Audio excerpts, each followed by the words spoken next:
शांति। 23 अक्टूबर 2024 प्रातः मुरली। ओम शांति। बाप दादा मधुबन। आज बाबा ने सुनाया, मीठे बच्चे तुम्हारी यात्रा बुद्धि की है, इसे ही रूहानी यात्रा कहा जाता है। तुम अपने को आत्मा समझते हो, शरीर नहीं।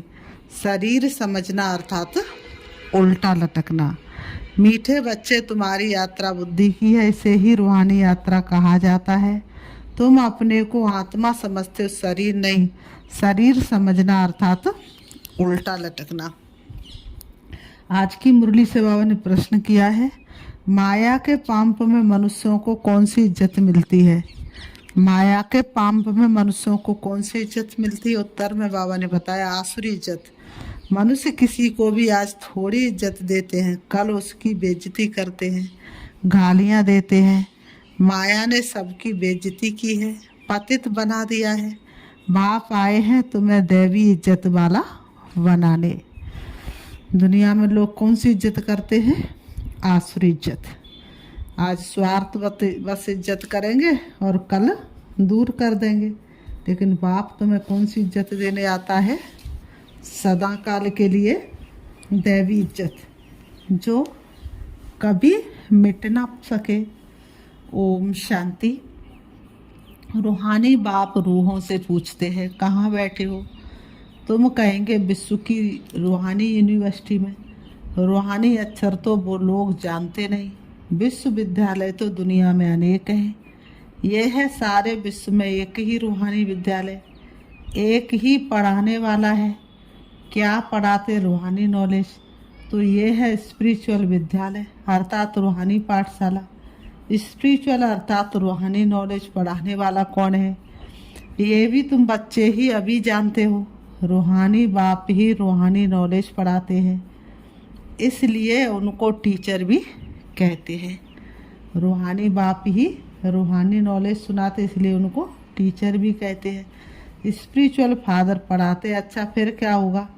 तुम बच्चे जानते, इस रूहानी नॉलेज से हम अपना आदि सनातन देवी देवता धर्म स्थापन करते हैं।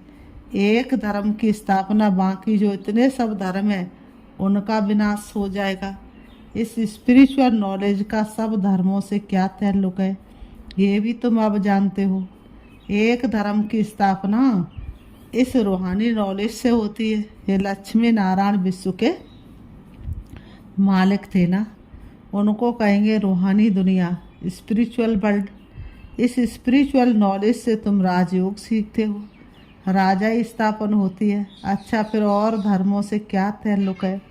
और सभी धर्म विनाश को पाएंगे, क्योंकि तुम पावन बनते हो तो तुमको नई दुनिया चाहिए। बाबा ने कहा, पवित्रता धारण की 16 कला संपूर्ण बने, और संपूर्ण निर्विकारी बनने के बाद इस दुनिया में तो रह नहीं सकते। तो कौन सी दुनिया चाहिए? नई दुनिया चाहिए। इतने सब अनेक धर्म खत्म हो जाते हैं, एक धर्म रहेगा, उसको कहा जाता विश्व में शांति का राज्य। अभी है पतित अशांति का राज्य, फिर होगा पावन शांति का राज्य। अभी तो अनेक धर्म है, कितनी अशांति है, सब पतित ही पतित है। रावण का राज्य है ना। अब बच्चे जानते हैं 5 विकारों को जरूर छोड़ना है, ये 7 में नहीं ले जाने हैं। आत्मा अच्छे व बुरे संस्कार ले जाती है ना। अब बाप तुम बच्चों को पवित्र बनने की बात बताते हैं। उस पावन दुनिया में कोई भी दुख होता नहीं। ये स्पिरिचुअल नॉलेज पढ़ाने वाला कौन है? स्पिरिचुअल फादर, सभी आत्माओं का बाप। स्पिरिचुअल फादर क्या पढ़ाएंगे? Spiritual knowledge. इसमें कोई भी किताब आदि की दरकार नहीं, सिर्फ अपने को आत्मा समझ बाप को याद करना है, पावन बनना है। बाप को याद करते करते अंत मति सो गति हो जाएगी। ये है याद की यात्रा। यात्रा अक्षर अच्छा है, वह है जिस्मानी यात्रा है। ये है रूहानी यात्रा। बाबा ने कहा, वह है जिस्मानी यात्रा है और ये है रूहानी। उसमें तो पैदल जाना पड़ता है, हाथ पांव चलाते हैं। इसमें कुछ भी नहीं, सिर्फ याद करना है। बाबा ने कहा, इसमें और कुछ नहीं करना, सिर्फ याद करना है। वल कहाँ भी घूमो फिरो, उठो बैठो, अपने को आत्मा समझ बाप को याद करो। डिफ़िकल्ट बात नहीं है, सिर्फ याद करना है। ये तो रियलिटी है ना। बाबा कहते आगे तुम उल्टे चल रहे थे।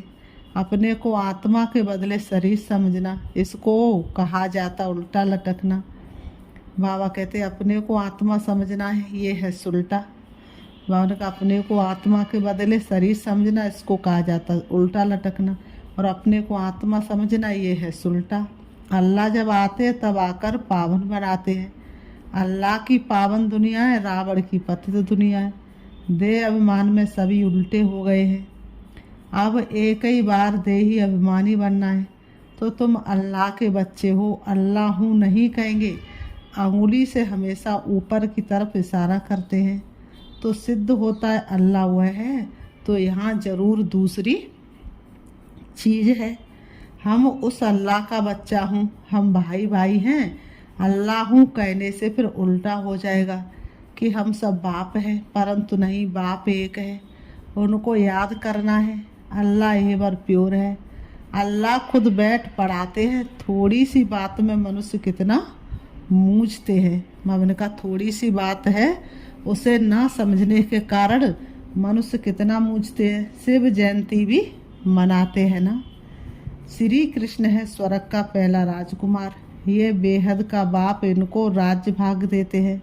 बाप जो नई दुनिया स्वर्ग स्थापन करते हैं उसमें श्री कृष्ण नंबर 1 प्रिंस है। बाबा ने कहा नई दुनिया का प्रिंस कौन है? श्री कृष्ण। इसलिए गाते हैं ना कि राधा तू बड़ भागनी, कौन तपस्या कीन, सो तेरन तेरे तारन तरण तीन लोकाधीन। राधा ने कौन सी तपस्या की, कृष्ण ने कौन सी तपस्या की? तो बाबा कहते हैं उसका नंबर 1 प्रिंस है श्री कृष्ण। तो बाबा ने कहा बाप बच्चों को पावन बनने की युक्ति बैठ बताते हैं। बच्चे जानते हैं स्वर्ग जिसको बैकुंठ विष्णुपुरी कहते हैं वह पास्ट हो गया है, फिर फ्यूचर होगा। चक्र फिरता रहता है ना। ये ज्ञान अभी तुम बच्चों को मिलता है। ये धारण कर और फिर कराना है। हरेक को टीचर बनना। बाबा ने कहा हरेक को टीचर बनना। ऐसे भी नहीं कि टीचर बनने से लक्ष्मी नारायण बनेंगे, नहीं, टीचर बनने से तुम प्रजा बनाएंगे। जितना बहुतों का कल्याण करेंगे उतना ऊंच पद पाएंगे। स्मृति रहेगी। बाप कहेंगे ट्रेन में आते हो तो भी बैज पर समझाओ। बाप पतित पावन लिबरेटर है, पावन बनाने वाला है। बहुतों को याद करना पड़ता है ना, बहुतों को याद करना पड़ता है। जानवर घोड़े आदि कच्च मच्च को भी दुनिया में लोगों ने अवतार कह देते हैं। घोड़े हाथी बाबा ने कहा कच्च मच्च को भी अवतार कह देते हैं, उनको भी पूजते रहते हैं। बाबा कहते समझते भगवान सर्वव्यापी अर्थात सब में है। सबको खिलाओ, अच्छा कड़कड़ में भगवान कहते हैं। सब में खिलाओ, भगवान को किस में कहते हैं? कड़कड़ में कहते हैं। फिर उनको कैसे खिलाएंगे? अब कड़कड़ में भगवान हैं तो कैसे खिलाएंगे? बिल्कुल ही समझ से जैसे बाहर है। लक्ष्मी नारायण आदि देवी देवताएं थोड़ा ही ये काम करेंगे चींटियों को अन्न देने। चींटियों को अन्न देंगे, फलाने को देंगे तो बाप समझाते हैं तुम हो रिलीजो पॉलिटिकल। तुम जानते हम धर्म स्थापन कर रहे हैं। राज स्थापन करने के लिए मिलिट्री रहती है, परंतु तुम हो गुप्त। तुम्हारी है स्पिरिचुअल यूनिवर्सिटी।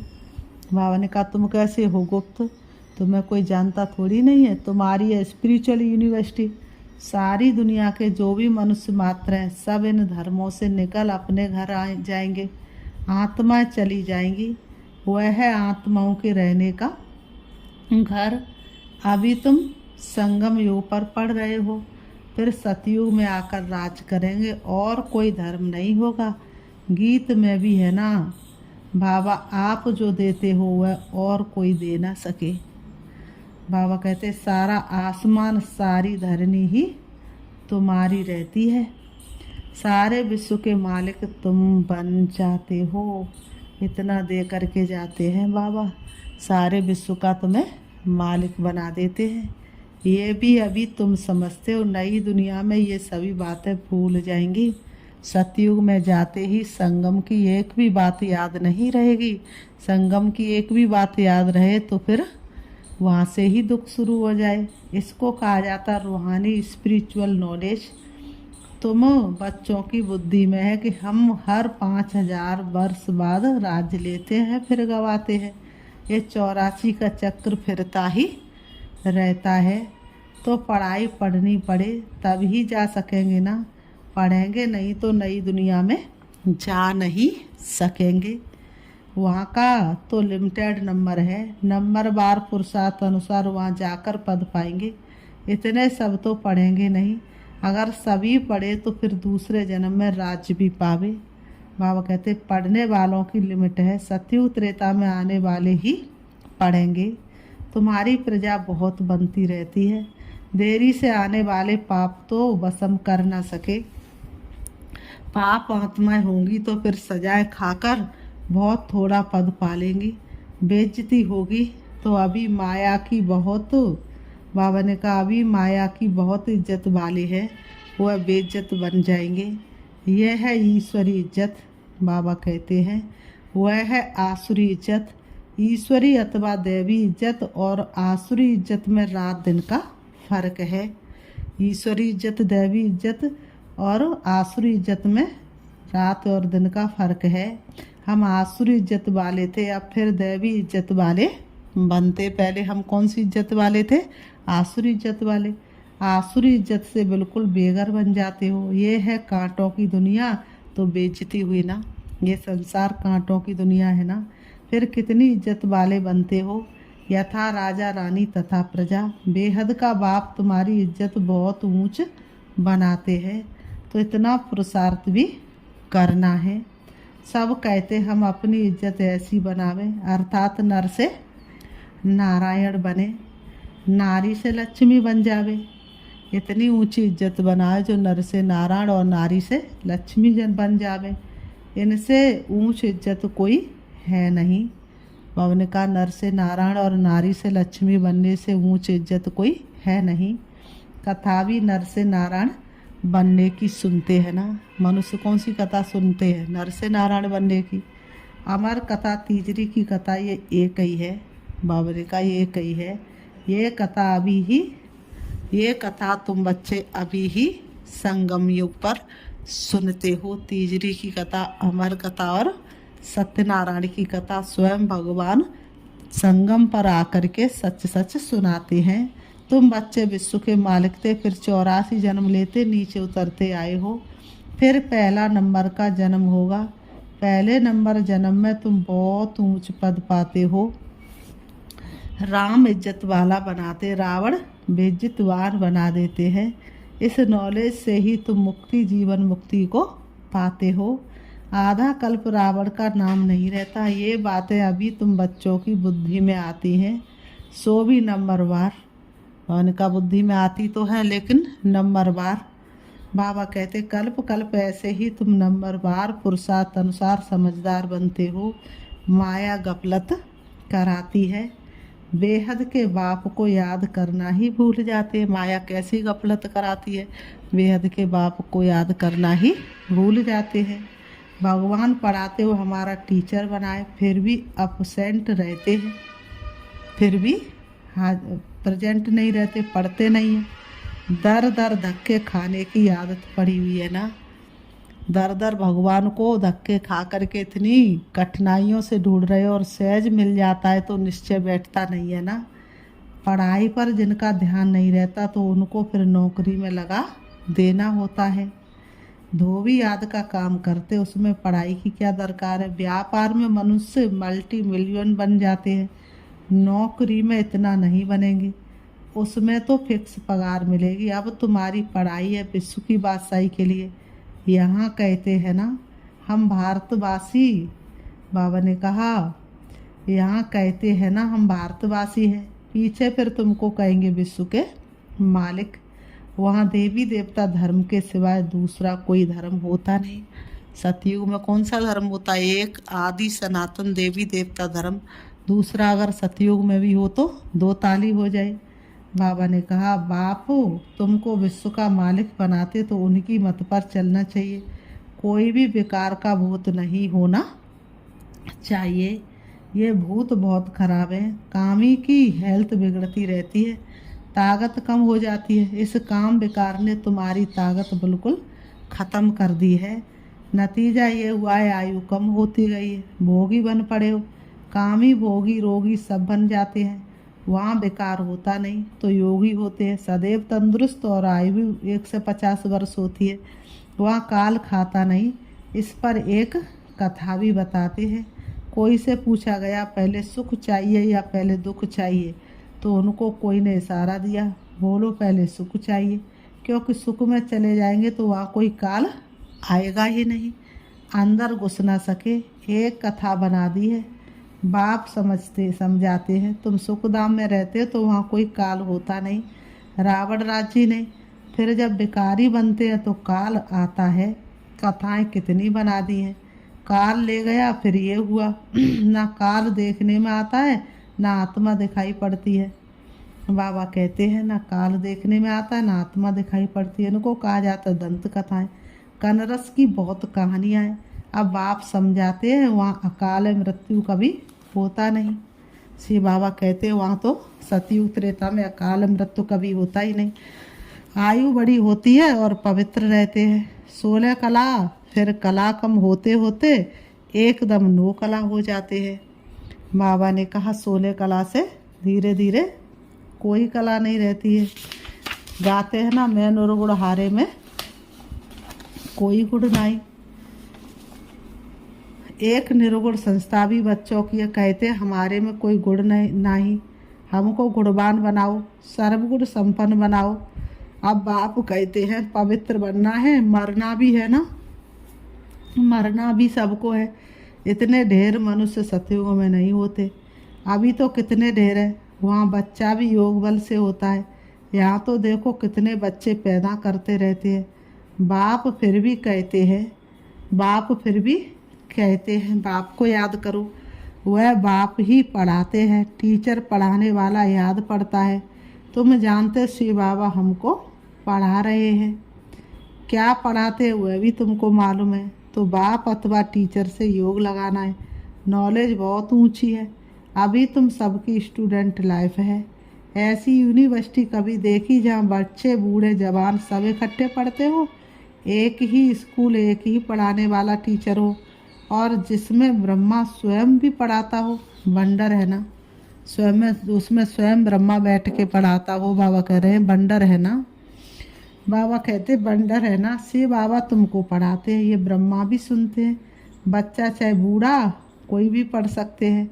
तुम भी पढ़ते हो ना ये नॉलेज, अब पढ़ाना शुरू कर दिया है। दिन प्रतिदिन टाइम कम होता चला जाता है, अभी तुम बेहद में चले गए हो।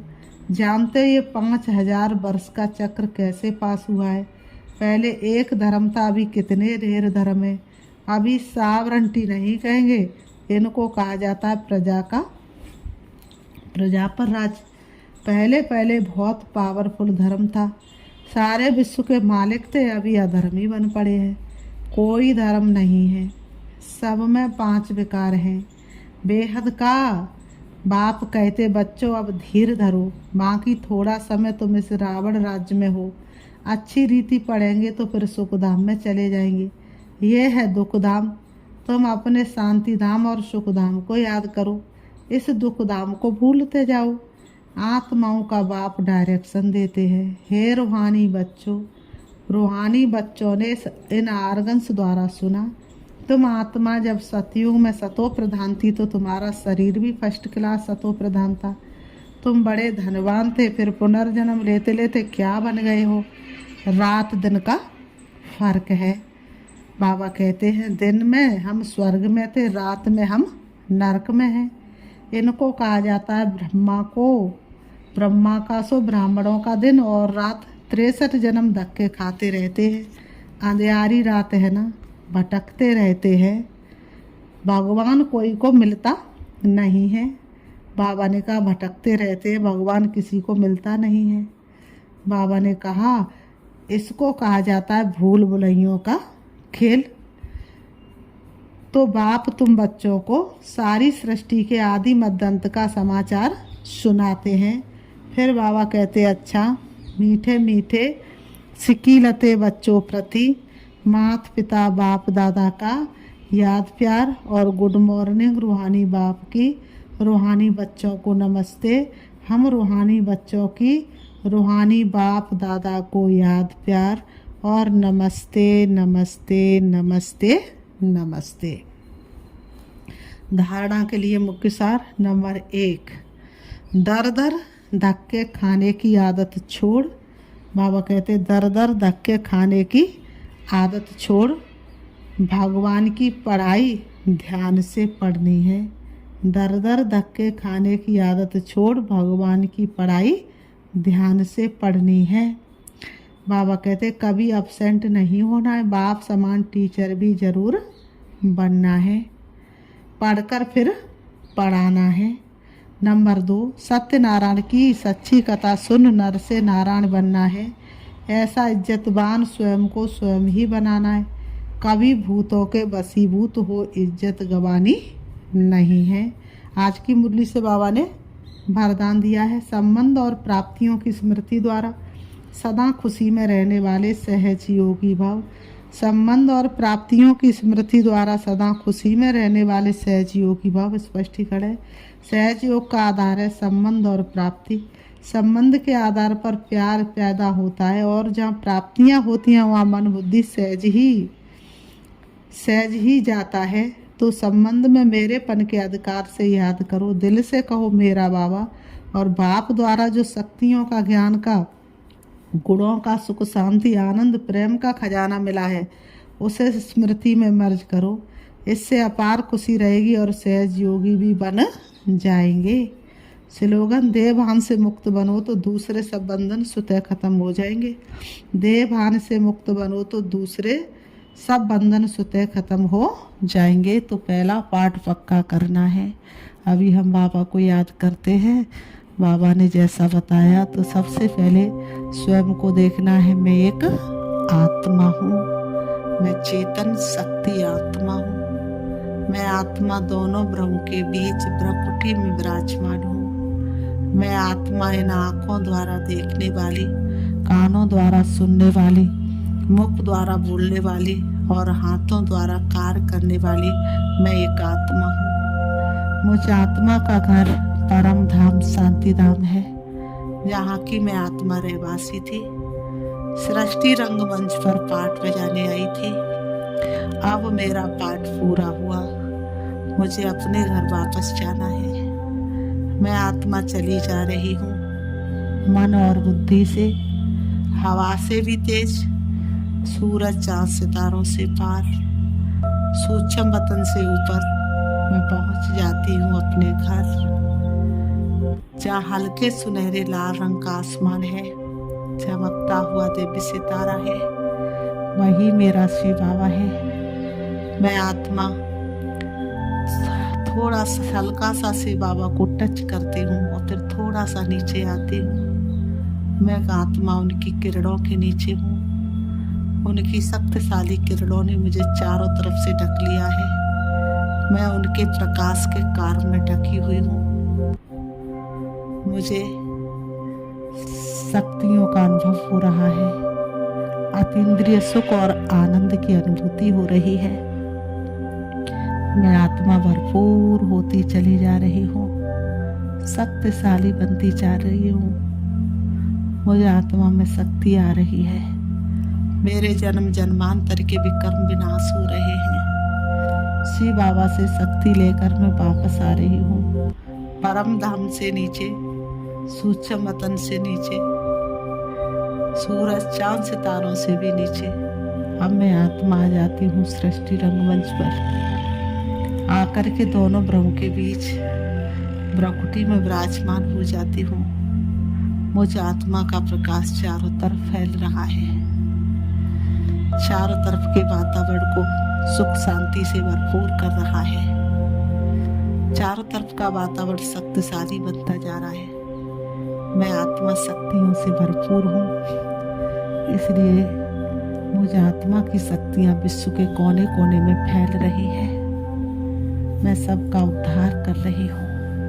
ओम शांति, ओम शांति।